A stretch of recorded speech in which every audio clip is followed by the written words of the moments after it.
given, that's how we live it. Don't be mad at the system, it's simply how we've existed. I hear a lot of people talking like they politicians and choose to be an accountant because it's safe in the business.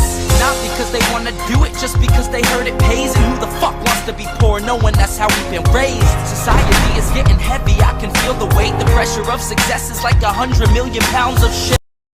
How you guys doing today? It's Anthony Gangi. Welcome to another episode of Tier Talk, Inconsistent Leadership. That's our topic. You can't expect the front line to be consistent if the leadership above is not consistent. And what helps build consistency is communication. But if you have leadership up top that's not communicating, and then you have all the leaders up top expecting different things or expecting different ways to carry things out, then the front line winds up worrying more about the people they work for than the actual agency or the needs of the facility. Operations, how we work with each other, how we deal with the inmate population. Those are methods that need to be consistent in nature. But when you have people up top just playing the me game and there's no communication, everybody's working in silos, that's going to travel its way down to the front line. And then you're going to start seeing a lot of inconsistent practices. You're going to see it between partners of the unit. You're going to see it between shifts. I mean, without communication, without good, solid communication from above, you're going to have a facility that just operates on inconsistencies, and you're just going to have staff with no confidence, and you're going to have the inmates that don't believe that staff can carry out their job. I mean, how many times we find ourselves asking if such and such is working today? I mean, the reason why we're asking that is because we feel that the supervisor such and such has a different way of operating. And now the problem is we're looking to shift more towards that individual than we are to actually do our job and remain consistent with what works. And that starts on the highest level. So if I walk into a facility and I see at the front line scrambling, you have to go to management, because management is the one that can reinforce that consistency at the highest level. So as much as management wants to point the finger down below and say, well, they're inconsistent because it's amongst them. No, because the supervisors have the power to reinforce consistency. That means that if they see inconsistency, they could address it immediately. But sometimes our staff don't feel that they have the power to be consistent because the supervisors above them are inconsistent. That means that the sergeants may not be communicating.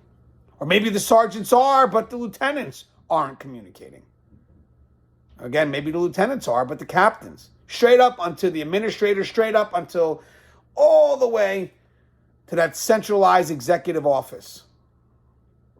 Consistency matters, guys.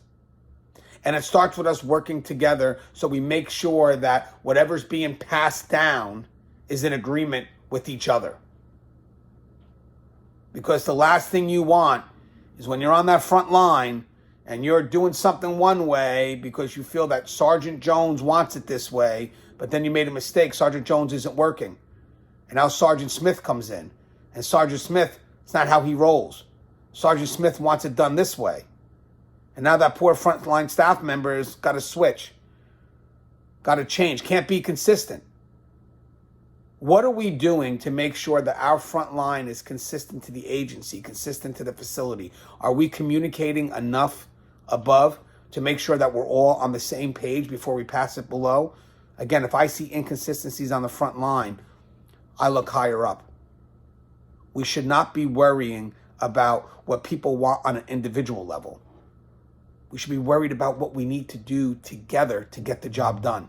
And we all have to be on the same page. Leadership inconsistency. And I'll guarantee you, a lot of us are dealing with that right now.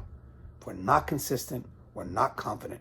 And if we're not confident, the inmates will see right through us. And plus, I'll tell you something right now. I wrote that book on inmate manipulation. When I start to see inconsistencies, I start to look for manipulation. When you have a facility that's running straight, no concerns, we're good. But when you have a facility that's starting to shift in its operations based on individual preferences, not based on what the agency needs, but based more on convenience or other concerns, I start to look for there's games being played. We all need to be on the same page. As always, guys, the show is Tear Talk. If you haven't, please subscribe, interact, engage, comment, hit that bell. Bell's going to notify you every time I post a video. And guys, don't forget, if you get a chance, please check out American Military University. It's a great college if you're looking for that degree. It's a great online school. Also, Guardian RFID if you're looking to upgrade your facility and technology. Everything from inmate tracking to cell checks. Guardian RFID covers it all. Check out their website, guardianrfid.com. And also, the RAP. The RAP is a great tool that helps us control combative inmates. I actually put a link in the description that will show you exactly what the RAP is. If you get a chance, go to www.saferestraints.com, or you can call 1-800-RAP, W-R-A-P, 911. But again, there's a link to a video in the description that will show you exactly what that is. As always, guys, stay safe.